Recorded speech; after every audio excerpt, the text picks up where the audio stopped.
बिस्मिल्लाहिर्रहमानिर्रहीम। अस्सलाम वालेकुम। मोहम्मद इरफान आपके साथ, आप देख रहे हैं इरफान टीवी। आज हम बनाने जा रहे हैं बहुत ही ज़बरदस्त रेसिपी चिकन विंग्स कढ़ाई। ये बहुत ही मज़ेदार, बहुत ही ग़िज़ाई से भरपूर रेसिपी है। जैसे बड़े होटलों में या ब्रांड में जो आपको कढ़ाई मिलती है, वैसी ही ये दाबा स्टाइल की कढ़ाई आप घर में ही बहुत आसानी के साथ बना सकते हैं। बस आपने इसको मेरे तरीके के मुताबिक फ़ॉलो करना है और जो स्टेप मैं आपको बताऊँगा उसके मुताबिक फ़ॉलो कीजिएगा, तो इंशाल्लाह आपकी ये चिकन विंग्स कढ़ाई बहुत ही मज़ेदार और बहुत ही आसान और स्पेशल रेसिपी के साथ आप खुद इसको बना सकते हैं। तो उससे पहले आपसे गुजारिश है, अगर आपने अभी तक मेरा चैनल सब्सक्राइब नहीं किया या मेरे चैनल पे नए हैं तो मेरे चैनल को सब्सक्राइब कर लीजिए और साथ ही बेल आइकॉन के बटन को दबा दीजिए ताकि आने वाली नई रेसिपी सबसे पहले आपको मिलती रहे। तो चलते हैं हम अपनी रेसिपी की तरफ। बिस्मिल्लाहिर्रहमानिर्रहीम। चिकन विंग्स ली है मैंने तकरीबन 1 किलो और उसको अच्छी तरह मैंने वॉश करके थोड़ा सा ड्राई कर लिया है। टमाटर हमें चाहिए होंगे तकरीबन 500 ग्राम और इसको मैंने 2-2 टुकड़ों में काट लिया है। दही हमें चाहिए होगा तकरीबन 250 ग्राम यानी कि 1 पाव के करीब। हरी मिर्च हमें चाहिए होगी तकरीबन 10 से 12 अदद और इसको साबुत भी हमें चाहिए होगी और छोटे छोटे टुकड़ों भी मैंने काट लिया है। अदरक और लहसुन का पेस्ट हमें चाहिए होगा तकरीबन 1 टेबल स्पून और गार्निशिंग के लिए अदरक हमें चाहिए होगा तकरीबन 1 इंच का मैंने एक छोटा टुकड़ा ले लिया है।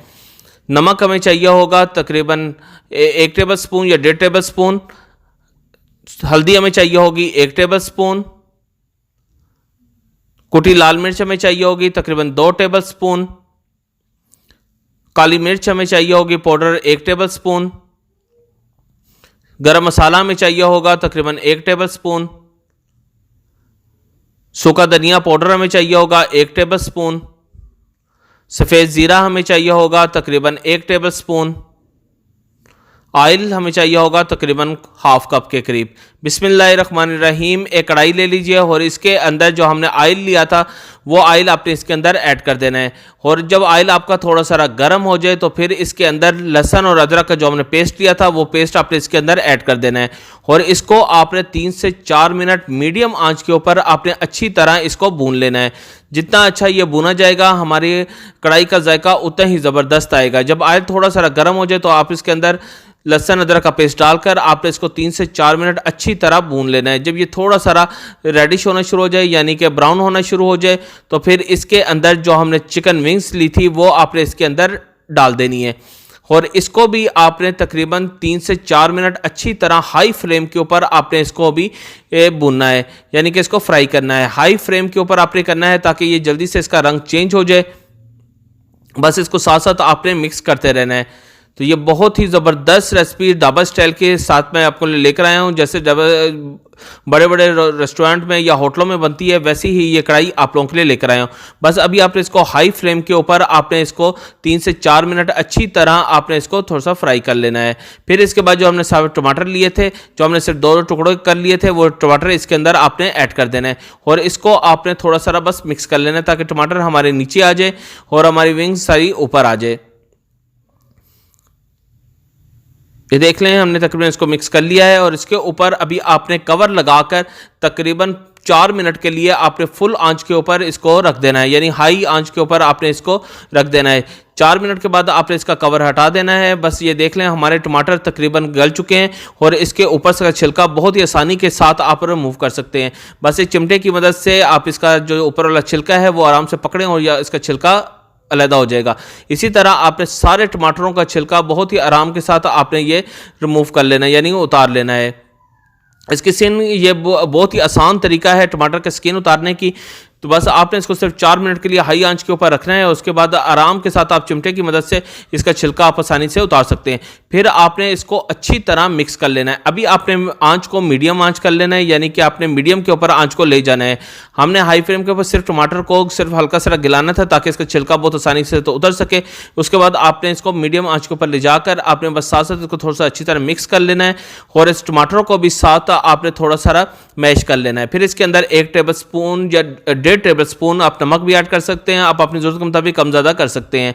हल्दी 1 टेबल स्पून मैं इसके अंदर ऐड करूंगा और इसके अंदर आपने सफ़ेद ज़ीरा 1 टेबल स्पून जो हमने लिया था वो भी आप इसके अंदर ऐड कर दीजिए। और साथ ही आपने इसके अंदर जो सूखा धनिया हमने लिया था 1 टेबल स्पून वो भी इसके अंदर आपने ऐड कर देना है। और काली मिर्च गरम मसाला वो भी आपने इसके अंदर 1 टेबल स्पून ऐड कर देना है। काली मिर्च भी 1 टेबल स्पून इसके अंदर आप ऐड कर दीजिए। और साथ कुटी लाल मिर्च जो हमने ली थी 2 टेबल स्पून वो भी इसके अंदर आपने ऐड कर देनी है। दोनों सारे मसाले आपने डाल के अभी आपने इन सारे मसालों को 3 से 4 मिनट मीडियम आंच के ऊपर ही अच्छी तरह आपने इसको भून लेना है, ताकि तमाम मसालों का कच्चापन दूर हो जाए और इसकी खुशबू, इसका जायका हमारे चिकन विंग्स के साथ अच्छी तरह ऐड हो जाए और बहुत ही ज़बरदस्त हमारी ये कढ़ाई बन जाएगी। तो ये देख लें, बस आपने इसको अच्छी तरह 3 से 4 मिनट अच्छी तरह आपने इसको मिक्स करके अच्छी तरह इसको भून लेना है। और जो टमाटर हमारे वो भी तकरीबन गल चुके हैं, बस आपने इसको साथ साथ थोड़ा सा इसको मैश करते रहना है ताकि हमारे टमाटर सारे इसी कढ़ाई के साथ ही घुल जाएंगे। तो ये देख लें, बस आपने इसको आस्ता सा हला के बस अच्छी तरह मिक्स कर लेना है। और उसके बाद आपने जो ग्रीन चिली हमने छोटे छोटे टुकड़ों में काट ली थी, सब्ज़ मिर्च, वो भी आपने इसके अंदर ऐड कर देनी है और इसको भी आपने अच्छी तरह बस मिक्स कर लेना है। 1 से 2 मिनट इसको अच्छी तरह बस आपने मिक्स कर लें ताकि हमारे ये टमाटर भी अच्छी तरह मैश होकर इसके अंदर घुल जाएं और हमारी जो सब्ज़ मिर्च डाली है वो भी इसके अंदर अच्छी तरह ऐड हो जाए और इसका जायका और खुशबू इसके अंदर ऐड हो जाए। फिर इसके अंदर जो थोड़ा सा ऑयल आना शुरू हो जाए तो इसके अंदर आपने 1 प्याली जो हमने दही ली थी, यानी कि 1 पाव के करीब दही लिया था, वो आपने इसके अंदर डाल देना है। योगर्ट आपने इसके अंदर ऐड करके इसको भी आपने 3 से 4 मिनट मीडियम आंच के ऊपर ही अच्छी तरह आपने इसको भून लेना है। ये देख लें, हम इसको अच्छी तरह पहले मिक्स कर लीजिए और साथ ही ये थोड़ा सा भुना जाएगा और जैसे जैसे ये भुना जाएगा ये अपना ऑयल खुद छोड़ना शुरू हो जाएगा। हमारे टमाटर भी अच्छी तरह मिक्स हो चुके हैं, सारे मैश हो चुके हैं, छिलका हमने उतार लिया हुआ था तो सारे टमाटर हमने इसके अंदर ही मिक्स हो गए हुए हैं। ये देख लें, हमारे ये चिकन कढ़ाई बनना शुरू हो गई है। बस जब इसका सेपरेट ऑयल यानी कि ऑयल इसका ऊपर आना शुरू हो जाए तो आपने इसको, ये देख लें, हमारे इसका ऑयल सेपरेट आना शुरू हो गया, यानी कि ऊपर आ गया है। इसके अंदर जो हरी मिर्च हमने ली थी वो साबुत इसके अंदर आपने ऐड कर देनी है। उसके ऊपर गार्निशिंग के लिए थोड़ा सा अदरक जो हमने लिया था वो भी आपने इसके ऊपर डाल देना है। और उसके बाद आपने, ये हमारी रेसिपी बिल्कुल रेडी है, यानी कि चिकन विंग्स कढ़ाई हमारी बिल्कुल रेडी है। अभी आप इसको डिश आउट कर लीजिए।